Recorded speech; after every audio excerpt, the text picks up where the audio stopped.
Tuan, saya di sini. Aran melambaikan tangan dari kejauhan sambil melompat-lompat senang melihat orang yang dia tunggu terlihat batang hidungnya. Dia merapikan rambutnya lagi ke belakang telinga. Han sudah mendekat. Saya tidak terlambat kan? Nona meminjamkan mobilnya pada saya. Memamerkan kunci mobil di tangannya, penuh kebanggaan karena mendapat dukungan dari Nona. Aku pintar kan? Padahal aku tidak mengatakannya, tapi Nona yang berinisiatif. Dia memang Dewi penolongku. Aku akan membeli hadiah ulang tahun untuk Nona nanti. Kau pintar juga ya. Jam berapa filmnya mulai? 30 menit lagi.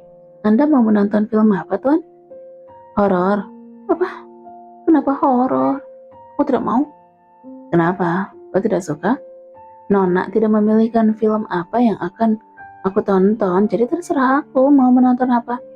Kalau kau tidak mau, tunggu saja di luar sampai aku selesai menonton. Apa? Gila ya?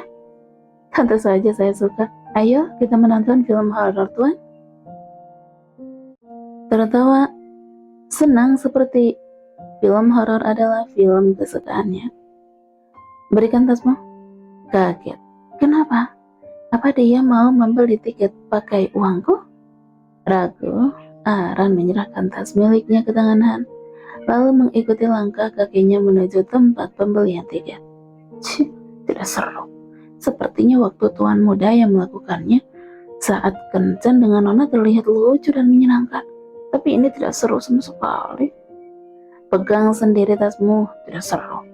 Melemparkan tas Aran yang ditangkap dengan gelagapan oleh Aran. Plus, dengan tatapan penuh tanya, apanya yang seru sih? Memang aku menyuruhmu membawakan tasku apa? Beberapa adegan kencan, Tuan Saga dan Nia direka ulang. Tapi kenapa terasa menggelikan? Begitu batin Han. Padahal saat melihat tuan mudanya yang melakukannya untuk Nona dan Nia, dia benar-benar merasa terhibur saat itu. Aran hanya mengikuti langkah kaki Han dengan 1000 tanda tanya. Dia benar-benar melambaikan tangan padaku sambil tersenyum kan tadi? Itu bukan tanda-tanda dia mau menghabisiku nanti kan? Kenapa Tuan Han aneh begini sih? Aku tidak mau nonton film horor. Aku takut. Film baru saja dimulai. Aran sudah beberapa kali menjerit sambil menutup matanya. Dia melirik kesal laki-laki yang ada di sampingnya. Sekretaris Han sedang menonton dengan hikmat, seperti sedang mengheningkan cipta. Hanya matanya saja yang sesekali terlihat berkedip, serta hidungnya yang berkedut saat dia menarik napas. Selebihnya, mimik wajahnya tidak berubah, adegan apapun yang ditampilkan layar besar di depan sana. Masih lebih baik aku menonton wajahnya saja. Dan Aran benar-benar hanya menatap wajahan selama beberapa menit. Sambil mengunyah popcorn, tidak mau melirik sedikit pun layar di depan sana. Masih terdengar suara-suara seram, tapi sepertinya teredam oleh wajah yang sedang ia pandang. Apa yang sedang kau lakukan? Han menoleh membuat Aran terserak. Dia langsung memalingkan wajah, menjerit sambil menutup mulut saat layar menampilkan adegan mengerikan yang langsung tertangkap matanya. Lihat ke depan. Baik Tuan. Suka-suka aku dong. Mau lihat kemana? Ini kan mata aku. Aku takut. Karena tidak mau membuka mata, Aran memilih tertidur saja. Dia benar-benar memejamkan mata sambil menyandarkan kepala ke kursi. Tak selang berapa lama kepalanya udah bersandar di bahuan. Dia ternyata benar-benar terlelap. Han melirik sebentar, lalu menggoyangkan bahunya. Tidak ada reaksi. Aran? Han menggoyangkan bahu. Bangun. Tidak bereaksi. Awas kau kalau pura-pura tidur. Karena sepertinya Aran benar-benar tidur. Akhirnya Han menghentikan gerakan bahunya dan membiarkan gadis di sampingnya terlelap dalam mimpinya. Matanya kembali beralih ke layar besar di depan. Dia melirik sekilas, lalu memeringkan kepalanya sedikit, terlihat menunduk sampai hidungnya menempel di rambut Aran. Wangi. Jadi ini yang suka dicium-cium tuan muda.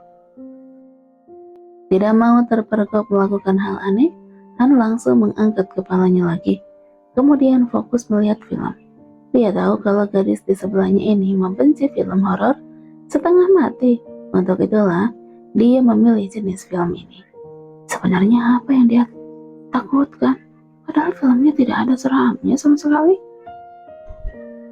Akhirnya keluar dari bioskop horor dengan selamat.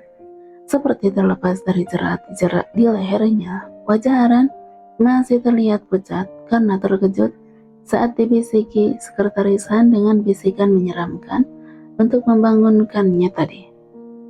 Siapa suruh kau tidur sepulas itu? Tidak merasa bersalah sama sekali, sudah membangunkan orang dengan aura seram. Aran terlihat meretukkan gigi sambil menatap tajam punggung sekretarisan. Kalau saja tatapannya setajam peluru, punggung itu pasti sudah terlubang di mana-mana. Dasar jahat, memang tidak bisa membangunkan orang dengan normal. Mengguncang bahu misalnya. Padahal ya, Han sudah menggunakan cara normal selama beberapa menit untuk membangunkan Aran. Tapi kan gadis itu terlelap seperti di atas kasurnya sendiri. Berikan kunci mobil, Nona. Han menyadarkan tangannya. Saat mereka sudah sampai di area parkir, beberapa orang terlihat melintas menuju kendaraan mereka masing-masing. Kenapa? Kau tidak akan meninggalkan aku sendirian di area parkiran, kan? Duga Aran khawatir. Dia masih menggenggam kunci mobil Dania di balik punggungnya. Nona meminjamkan sampai saya pulang, tidak sampai urusan saya selesai hari ini. Bersikeras mempertahankan kunci yang sementara adalah miliknya. Tangan Han masih menggantung di udara, membuat Aran mau tidak mau menyodorkan kunci mobilnya. Tidak tahu dari mana muncul seorang laki-laki dengan setelan jas. Di lengannya ada logo tim keamanan antar negrup mendekati mereka. Bawa mobil Nona Dania ke rumah. Han melemparkan kunci mobil yang ditangkap dengan kedua tangan oleh pengawal laki-laki tadi. Baik tuan, hanya menjawab begitu, lalu menganggukkan kepalanya. Dia pun menghilang tanpa bekas menuju mobil Nona. Aran menatap tidak rela. Apa ceritanya dia mau menghukumku karena aku ketiduran saat nonton tadi? Jadi dia mengambil mobil Nona. Lagi pula siapa suruh menonton film horor? Ini kejam namanya. Lalu saya, Tuan tidak akan meninggalkan saya, kan? Han dia menuju mobilnya. Masuk. Hah? Masuk ke mobilnya? Benar, tidak apa-apa. Mau kutinggal? Sudah menghidupkan mobil. Tidak, saya masuk, Tuan. Aran bergegas masuk ke dalam mobil dengan cepat. Langsung memasang sabuk pengaman dengan benar. Mengatur nafasnya yang tiba-tiba berdebar. Menduga-duga kenapa Han memberinya tumpangan. Padahal jelas-jelas berangkat tadi dia tidak sudi melakukannya. Dia tidak benar-benar mau menghabisiku, kan? Tidak ada yang bicara sepatah kata pun dalam perjalanan. Han hanya mengemudikan kendaraan dengan kecepatan sedang, sementara Aran hanya sibuk menduga-duga. Tapi dia tidak berani menebak atau bertanya. Salah sedikit saja bagaimana kalau dia ditendang keluar mobil. Begitu pikirnya. Hingga diam adalah pilihan yang terbaik. Sementara gelap sudah mulai datang menjelang. Sudah duduk di sebuah kafe, sudah memesan makanan, mereka sedang menunggu makanan, dan di depan meja ada 2 gelas air putih dingin dan 2 botol minuman. Milik Aran sudah hampir setengah kosong. Dia terlihat cemas, mimik mukanya terlihat sekali dia sedang menimbang banyak hal. Tangannya sudah berkeringat di bawah meja, tempat yang direservasi secara khusus oleh Han. Sebagai pelunasan janjinya pada Nona, ajak menonton sudah, berikan dia makanan mewah, dan dengarkan dia bicara. Apa aku bicara sekarang? Tapi harus aku mulai dari mana? Pikiran Aran sedang berkecamuk di sela-sela menunggu. Kehebat, Kehebatan sekretarisan dengan wajah datar tanpa bisa ditebak itulah yang terkadang membuat kesal. Dengan air muka yang tidak bergeming, dia bisa membuat lawan bicaranya tegang dan senewan sendiri. Antara meneruskan bicara atau diam saja. Bicaralah, aku akan mendengarkanmu. Makanan belum datang. Katakan apa yang ingin kau katakan. Ini kesempatan terakhirmu untuk menjelaskan. Klek. Aran menelan ludah. Sudah terdengar seperti ancaman baginya. Jangan pernah melibatkan Nona dan Nia lagi dalam masalahmu. Maaf. Aran menunduk lagi saat pandangan mata mereka bertemu. Untuk apa? Hah? Apa dia mau pura-pura tidak tahu? Sebesar apa rasa bersalahku padanya? Karena kau sudah melibatkan Nona dan membuat kekacauan seperti hari ini? Sepertinya Han juga merasa enggan untuk mengungkit masa lalu, walaupun dia tahu arah pembicaraan Aran yang sebenarnya. Bukan, diam lagi. Sampai selang beberapa waktu ketukan tangan Han di atas meja mulai terdengar cepat. Dia mulai jengah. Sepertinya kau tidak bisa memanfaatkan kesempatanmu ya. Setelah ini jangan pernah maaf untuk semua kesalahanku di masa lalu. Menyambar sebelum Han menyelesaikan kalimatnya. Lalu tunduk dalam. Aran mendengar suara langkah kaki pelayan mendekat, menghidangkan makanan. Dia masih menunduk merasa waktu berhenti. Kenapa dia lama sekali sih meletakkan makanannya saja? Selamat menikmati. Pelayan itu melihat pelanggan wanitanya yang tertunduk dan tidak menjawab. Saat melihat karahan, laki-laki itu memberikan isyarat dengan tangannya agar dia keluar. Baik Tuan, selamat menikmati. Dia sudah pergi, tegakkan kepalamu dan makanlah. Hari ulang tahun Nona belum berakhir. Memberitahu Aran kalau dia masih akan mendengarkan Aran bicara, apapun yang akan dibicarakannya. Mereka makan dalam diam. Aran mendongak meletakkan sendoknya. Tidak tahu kekuatan dari mana yang mendorongnya bicara, tapi mulutnya memang terbuka. Maafkan kesalahan saya di masa lalu, Tuan. Han menghentikan suapannya, mengambil air dan meneguknya pelan. Benar, saya membantu nona muda putri pemilik stasiun TV karena tergiur uang yang dia janjikan. Ragu-ragu melirik Han yang masih dia mendengarkan. Saya sudah menipu Tuan dan mendekati Tuan. Bagaimana ini aku gemeteran sekali. Aran menyentuh dadanya yang bergemuruh. Saya mendekati Anda memang karena alasan itu. Maaf. Sesal yang tidak bisa dia tunjukkan melalui kata-kata. Han mendesan mengambil lagi gelasnya. Tapi saya benar-benar senang setelah mengenal Tuan secara pribadi. Terlihat Han mulai kesal, tapi dia menahan diri sesuai janjinya pada Tuan mudanya.